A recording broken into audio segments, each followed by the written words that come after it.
I want to spend like 5 or 7 minutes giving you a really brief introduction to the program, and just to give you basically the highlights of the parts that have to do with protecting agriculture.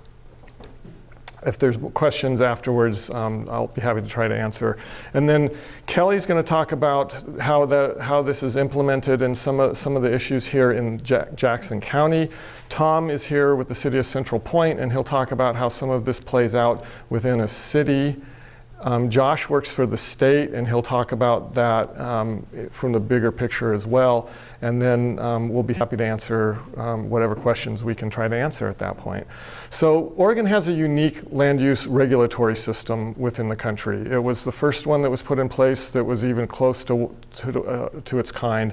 There have been other states that have emulated portions of it, but there still isn't really another program exactly like what we have. This program was put in place by the legislature in 1975, Senate Bill 100. I like to point this out. We had a Republican governor who championed this program. Senator McPherson, whose name is listed up there, was a dairy farmer and Republican senator. Senator Halleck was an urban Portland Democrat, very liberal senator. I like to point that out because this program was put in place in a show of bipartisan cooperation that we just don't see the likes of anymore. It was Republicans and Democrats and rural and urban legislators overwhelmingly approved this thing when it came through. It has since unfortunately become a very partisan issue, which is unfortunate because it's done a lot of good for the state. But when it was put in place, it was Senate Bill 100 put the framework in place, and then the Land Conservation and Development Commission was charged with going around the state, and they spent over a year talking to about 10,000 Oregonians who helped create the 19 goals that guide the program. And I just want to point out 3 of them here. Number 1 is citizen involvement, and that's the idea that citizens have the right to participate in the decisions that shape the way that their communities develop. Number 3, agricultural lands. It's the first substantive one, the protection of agricultural land. And number 14 is about urbanization. Those are the only ones I'm really going to touch on here, but I wanted to throw this up here just so that you see all of the topics that are covered by the program. So goal 3, agricultural lands. Again, one of the champions of this program and people who really helped write the thing in the first place was a dairy farmer who happened to be a senator. He was watching the Portland metro area creeping towards him and saying, I'm going to get swallowed up here if something doesn't happen. So this was the goal that came out of that year, the language that came out of the goal of that year of going around and talking to Oregonians. And the basic structure is the state sets up the framework and has some rules that the counties must follow, but each county develops its own comprehensive plan and its own set of ordinances to implement the state law. Most of them look very similar, but they're all a little bit different.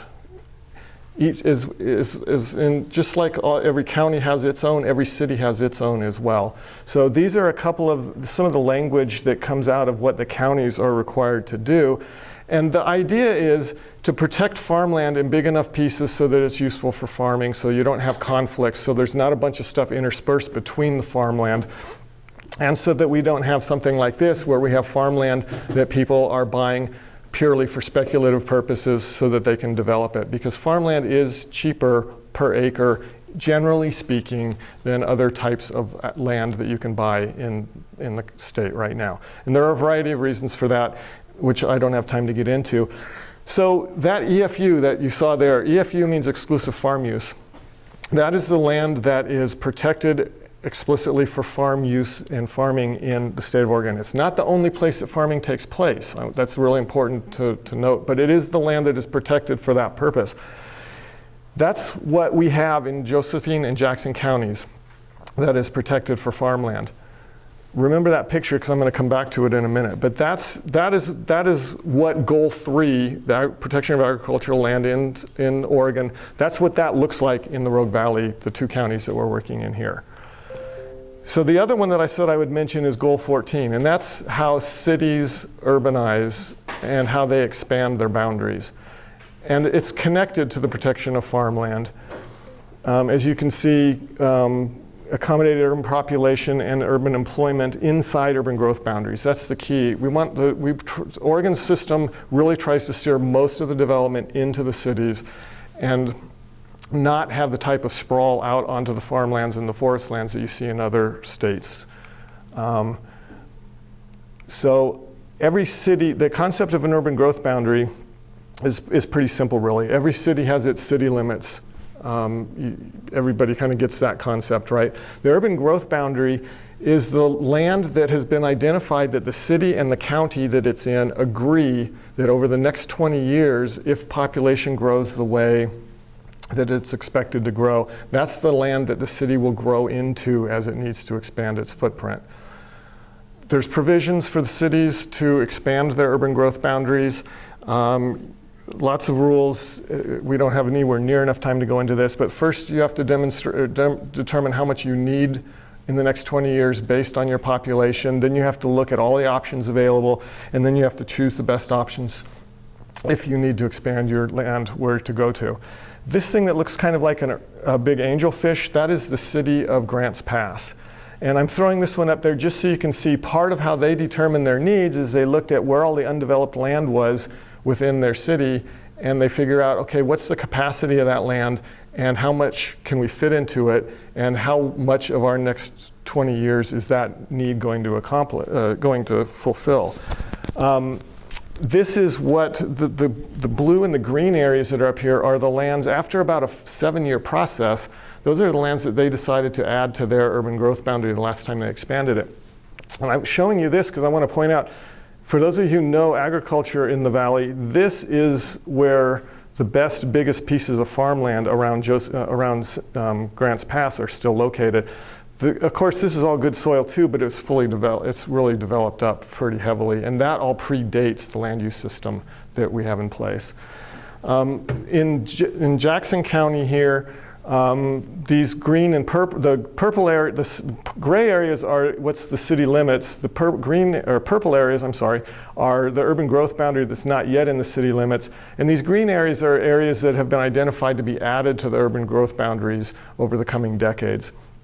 For those of you who are familiar with the soils in this valley, the best, deepest soils that are left in the valley that are not developed are over here on the west side. And if you look at this, the cities really did a pretty good job of staying off of that and staying over on the other side, but they're still taking a lot of agricultural land potentially if they expand according to this plan over the next several decades. So we have this great system in place. It does a lot of good, and there's no question over the decades it has had a great impact. This is how fast we were losing agricultural land in the 60s and 70s, and this is the curve since then.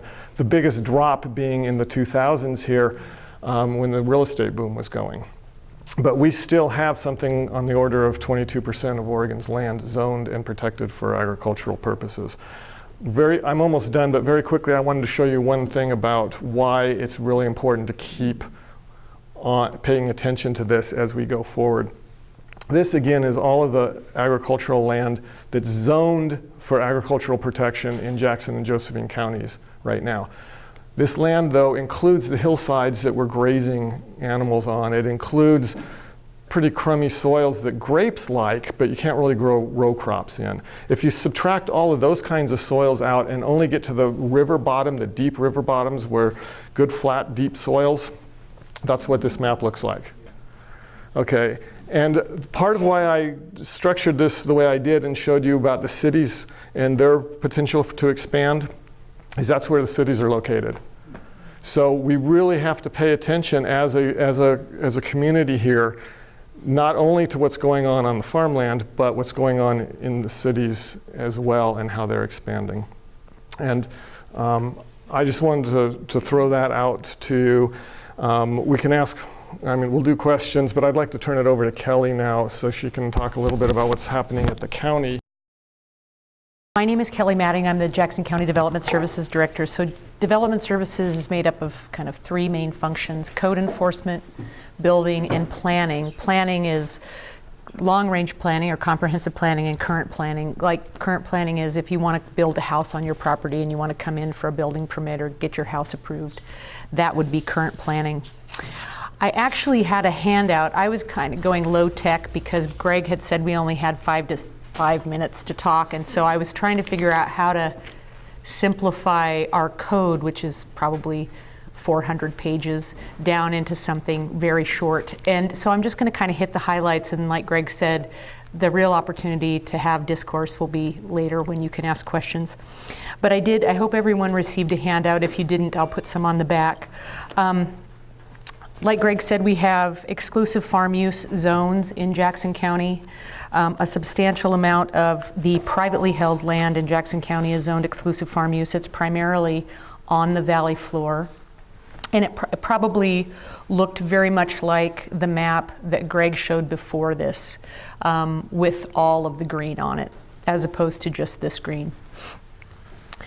Things you can do in exclusive farm use land, of course you can farm, do fish propagation, equine facilities, you can run livestock.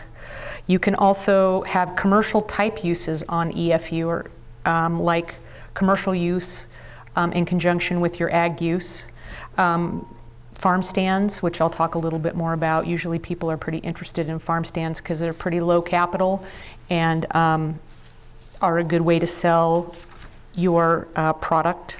And then we also allow, which is important I think to a lot of people, ag exemptions for buildings. If you're living on a piece of EFU land and you want to build a structure to house your farm equipment, you can get an ag exemption such that you don't have to pay for a building permit. Now, if you want electrical or plumbing in that structure, you still have to pay electrical or plumbing permits, but you don't have to get a building permit. You still have to meet the setbacks, you still have to do those kinds of things, but it's a way to, I think it's a nod by the state, and we implement that to try to defray some of the costs that farmers may have in terms of those structures, because building permits can be often expensive. Also, in terms of dwellings, you can have dwellings or residential uses on exclusive farm use zoned land, but keep in mind that that land's primary use is for farming. It's not for a dwelling. So in Oregon, you have to show some things. You have to show like that you are farming to be able to get a dwelling, or you need an accessory building or a relative farm dwelling for someone to help you farm your land. Dwellings are not permitted outright on exclusive farm use zoned land. So you can have a farm dwelling, an accessory farm dwelling, farm worker housing, temporary medical hardship on exclusive farm use land, and that's actually probably not related to farming. You can have a home occupation or a home business on exclusive farm use land. A home occupation is just you doing your business, can't change the character of the area. A home business is you can have up to 5 employees at your home business on EFU. You do have to go through a land use process. Most of these things you have to go through a land use process, meaning you have to pay a fee and make findings and state why you meet the criteria of doing these certain things. But you can get a dwelling on farmland.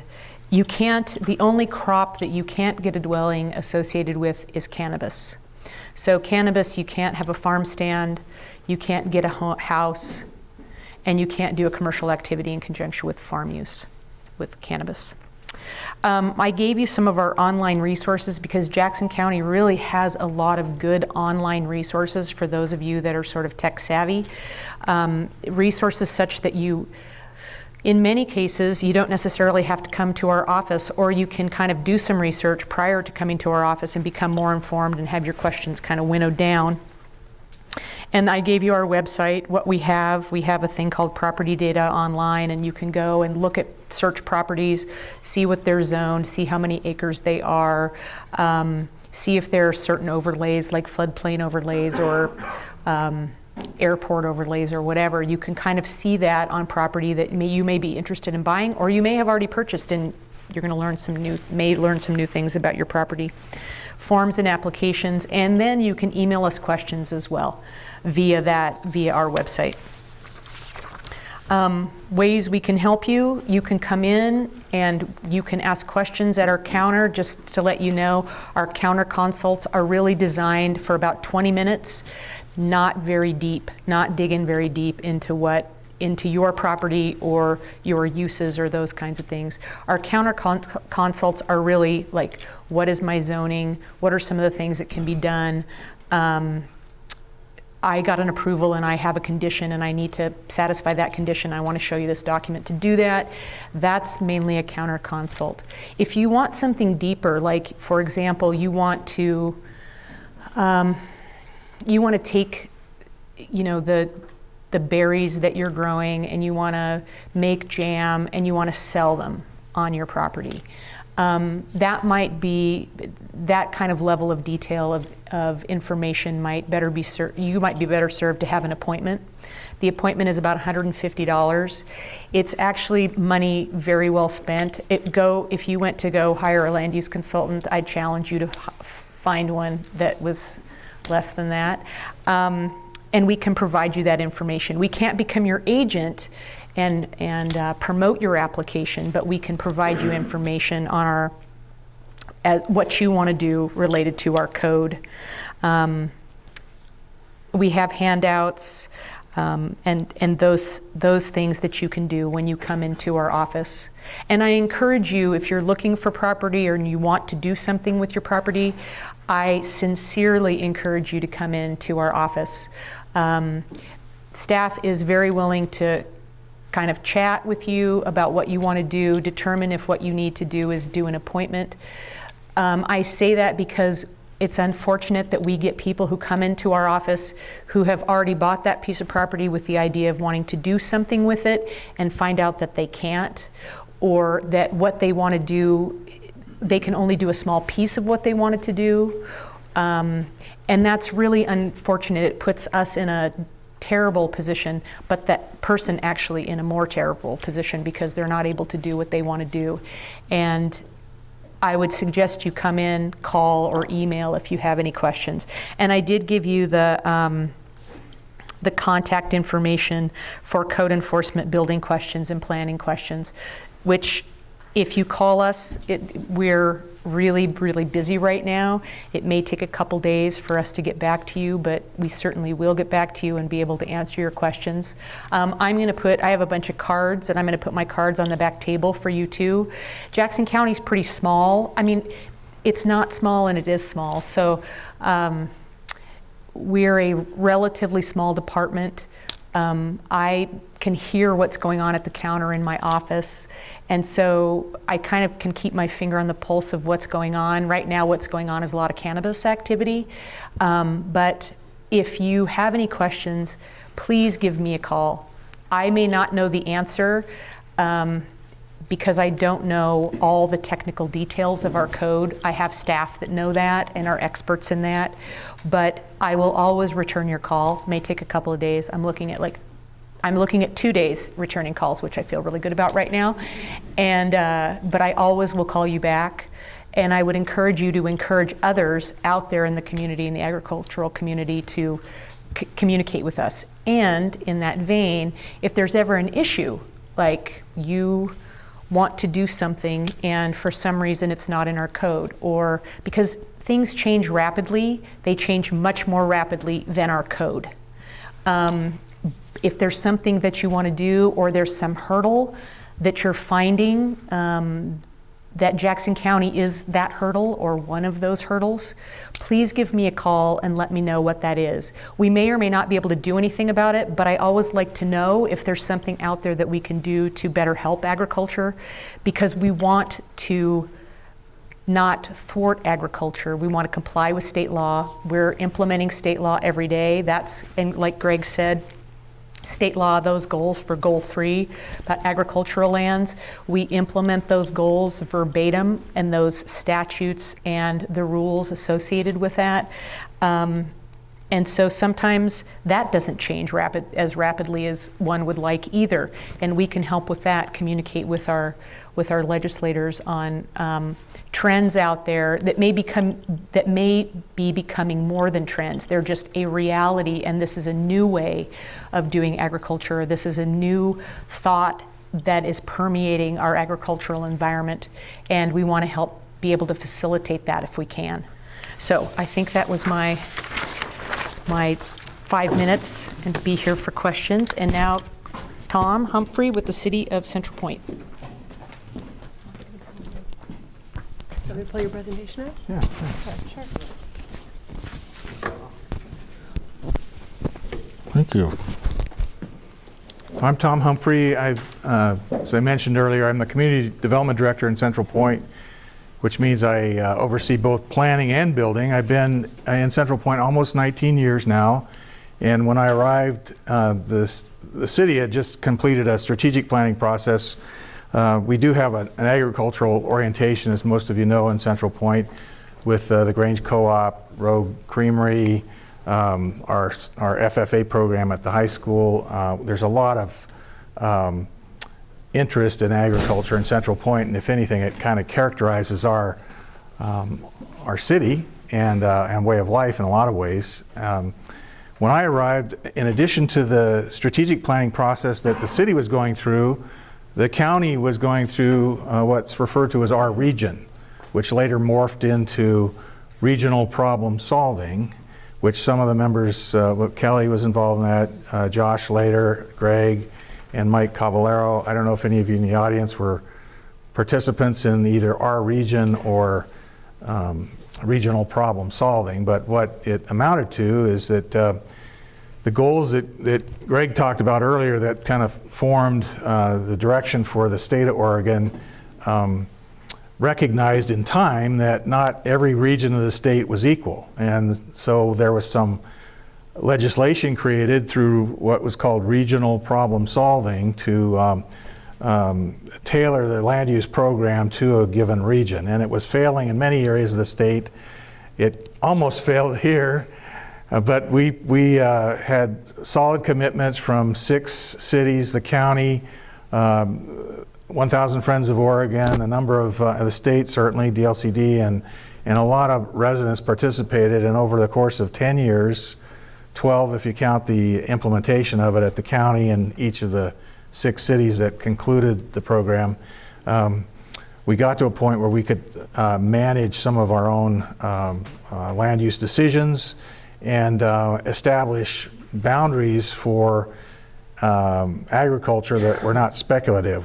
We came up with a 50-year plan, which exceeds the state's UGB requirement by 30 years, and we were you could say that once we established those boundaries, we locked farming in for 50 years in specific locations. And so there wasn't the speculation that was driving a lot of the development.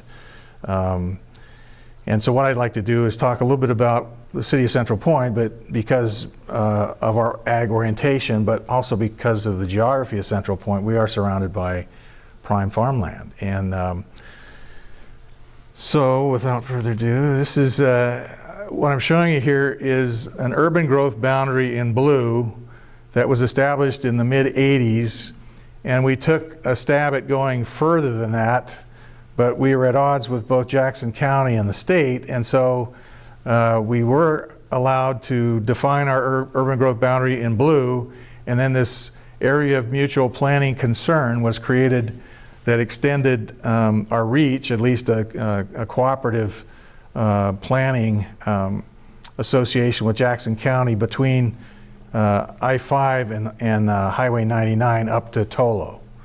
And so that included Seven Oaks Farm and prime agricultural land north of Scenic Road, which is our northern boundary in Central Point. When we started into regional problem solving, ultimately we wound up with what was both our urban growth boundary and then what are called urban reserve areas. So those are the areas into which it was agreed collectively that we could expand our urban growth boundary. The regional problem solving, as I said, started with our region, was part of the Jackson County Citizens League, then RPS, then the policy committee consisted of representation from 7 cities initially in the county. Jacksonville bowed out toward the end, unfortunately. And then we had a technical committee, which Kelly and Josh and Greg and Mike and I were all part of. And there was a resource land review committee. So these were a collection of farm forest professionals who assessed lands that each of the cities proposed for consideration as part of their urban growth boundaries or their urban reserve areas. So initially, I identify the urban reserve area in blue. This was the extent of the lands that Central Point looked at initially, and you can see it's quite extensive. The lands in green were those that the rural RLRC, yeah, that's it. Those are the RLRC identified as critical to ongoing farming operation or constituted a legitimate commercial farming resource. And so we took that into consideration. The city had its own goals as a result of our strategic planning, one of which was that the downtown would be a focal point. There'd be concentric rings of fiscal responsibility, because as we try and grow our city and represent the citizens, we have to use our tax dollars wisely, and so it made sense to expand gradually from a core infrastructure out rather than trying to jump beyond our area. And we have one exception to that, Central Point, which was kind of driven by the process, and that was out at Tolo, because the group decided that Central Point would probably be better suited to plan that area, and I'll get to that in a minute. But we identify the downtown as a focal point, concentric rings of fiscal responsibility. I'll illustrate this in a minute. Environmental hurdles and costs kind of accentuated the need to go with these concentric rings. Create an urban form. We've got one cherry stem, which I'll show you. The larger lots, the thing is, I've worked in planning for 30 years, and when you look at those soils maps, the best land for growing crops are typically the best land for growing houses too. So there's the dilemma, and so we've done some things in Central Point, which I'll illustrate in a minute, that we think got the highest and best use of urban land with higher densities that prolonged, if not delayed, the expansion of our UGB, and I'll elaborate in a minute. But the large lots seem to facilitate more comprehensive planning, more thoughtful planning, and the integration of multiple densities of homes and businesses and so forth. So this was 2005. The proposed URA was shown in purple, and it extends out to Tolo. It incorporated part of that area I showed you earlier that was an area of mutual planning concern. We placed our concentric rings over that, so that kind of I guess discounted the land that people had encouraged us to move out toward White City to grow into, and although that's poor land, it also is higher cost and a fiscal liability of the city to try and get infrastructure out there, and it just didn't seem to be consistent with our strategic planning. These are the lands that, after consideration by the policy committee, we were asked to remove from our area, which we did, and this is what we came up with in the final analysis. And that cherry stem, we were really discouraged from going, through or between the highways to get to Tolo and preserve Seven Oaks Farm and the ag land in that area. And so in an effort to maintain this urban growth boundary and provide for contiguous city limits, we went across the freeway and took this cherry stem, which follows the greenway, to Tolo. And we do have water that we provide to Erickson Air Crane out at this area. It actually goes up 99, but That's our fiscal responsibility will be to extend water and services into Tolo, which is going to be used for a variety of kind of multimodal activities, which will benefit the valley and to some degree the agricultural community. So this just shows you that we have 8 urban reserve areas. What we did what each of the cities did is they committed to an urban density, residential density. In Central Point's case, first 25 years of the 50, 6.9 units per acre on average. And I'm going to get into one of our examples here. In 25 years, we moved that to 7.9 units per acre average. And the Twin Creeks example I'm going to show you in a minute is probably at 11 units per acre now, average, and which will just be confirmed as we add the apartments and so forth. And so we've integrated different housing types in that particular development. But we've gone around town in other areas, and we've made changes to zoning. We had some instances in the 80s or 90s where even though we zoned property for higher density residential uses, people were building single family units in there because they sold better. Consequently, we lost that density. We had to, resulted in expanding the UGB further. That's the kind of the ripple effect. And so we went back and we corrected that, and we made amendments to our code to ensure that, if it's multiple unit density, that's what it stayed, multiple unit density. And then we started working with the Housing Authority. This is an example of development at Scenic Heights that was formerly low density. We changed the zoning to high density and collaborated with them and came up with a better product and higher density on a transit corridor in the vicinity of shopping. Now, Twin Creeks is the example that Greg asked me to use, and there are a lot of people that I have to thank for this project. Michael Cavallero was involved, RVTD, and who else, Mike? We had a collaboration in the 90s to try and increase densities in the valley by creating more mixed uses, and we're trying to satisfy state transportation program, the regional transportation plan, by creating these nodes or these mixed use developments. And Twin Creeks was the one that landed in Central Point. The story here is that this was the old Dunn Bonart farm that was originally zoned industrial because it was along the railroad. And in the 90s, late 90s, we took land that was zoned in residential over by the airport, and we flipped that with this, and we created more residential zoning here in proximity to Crater High School, May Richardson, some of the other locations. And then the light industrial made more sense over in off of Table Rock Road and in that vicinity. So we were going gangbusters. We had a city council that was responding to the citizens' concern about impact to schools, impact to roads, impact to everything in town. And so they sat on an annexation for probably a year and a half. And it was at the same time that RVTD and the Road Council of Governments was working on this mixed land use plan. And the developer was actually amenable to considering this new designation called transit-oriented development. We're still waiting on transit, but it's coming.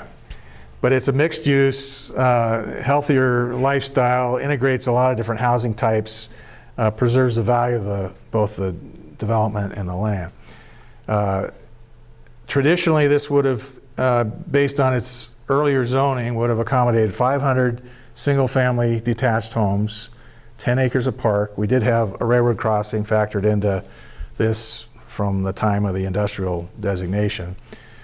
When we were done with the mixed-use planning, we can now accommodate 1,600 housing units, 50 acres of parks and open space, and some of that parkland has been committed to the land conservation advocacy, and I guess just to reassure people that that's not going to be rezoned later and developed. And it's been showcased. It's won an award for city private-public partnerships It's developed gradually. As I say, we've integrated row houses, single-family detached, not long from now, apartments, and there's a retirement facility out there. But there will also be some mixed uses eventually when we get the railroad crossing, and we'll see some commercial integration with this. Now, as a prototype, the developer here bought some property in our downtown and developed it as Four Oaks mixed-use development across just in the vicinity of City Hall. So that's where it's a live-work development, and that's what we would expect to see in some of the vacant parcels that exist in this. We've created a second, and then this is an example of the mixed use across from City Hall. So this followed the Four Oaks development in our case, and I think that's where I'm going to go. But we created, people like this so much. I mean, there was a lot of risk involved for both the developer and the city council, because the city council had taken a lot of feedback from the residents, and we're just in a kind of a quandary as what to do. And the best thing to do when you don't know what to do is just stop and do nothing, I guess. And so they were kind of frozen in that case. And so it took some time. We involved the city council in the planning meetings. Ultimately, they bought off on this. We had some pre-annexation development agreements in place. We had infrastructure that was timed, and the last of that is this railroad crossing to get into the center of the project. And then they had a piece of property that they could point other people to. Will integrating apartments work with single-family dwellings? Does it maintain its value? We'll go look at Twin Creeks. A lot of people are afraid of higher density residential uses. Well, this is 11 units per acre. It doesn't look like it's that crowded, does it? And then the showpiece of the open space, the Twin Creeks, all the open space along the Twin Creeks has been an asset as well. And so as a consequence, we actually approved a second TOD, transit-oriented development, on the east side of the city. And it incorporates BB Farms, the Picola property over there. One of the things that we actually incorporated into our land use code is the statement that east side transit-oriented development has agricultural mitigation. All development shall acknowledge the presence of active farm uses within the ETOD by recording a right to farm disclosure statement as a condition of final plat, transfer of property, site plan, architectural review, etc. And so we have a gentleman over there that's kind of picked up the torch from the BB family, and he's continued to farm in a limited way. We've approved some development in the vicinity, but people who develop there are on notice that he's entitled to continue to do that. Some of the other programs that we've supported in the city that are part of our commitment to farming and agriculture are the city gardens that some of you are aware of, both in Don Jones Park vicinity. Also, we contract with Hanley Farms and have gardens out there that our city residents take care of. We have a program called Direct Involvement Recreation Teaching. This is in District 6. It's called DIRT, and it gets kids involved in hands-on activity with farming. There's a hydroponics component to it in Jewett Elementary School this year, and then, as I mentioned before, a strong FFA program. So we're committed to agriculture preservation, acknowledge its value to us as a city, and I just thank you for the opportunity to tell you about it. I'll turn over to John.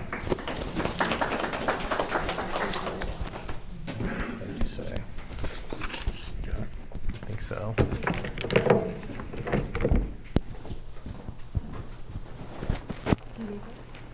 no, I don't have any. I'm going even more low tech.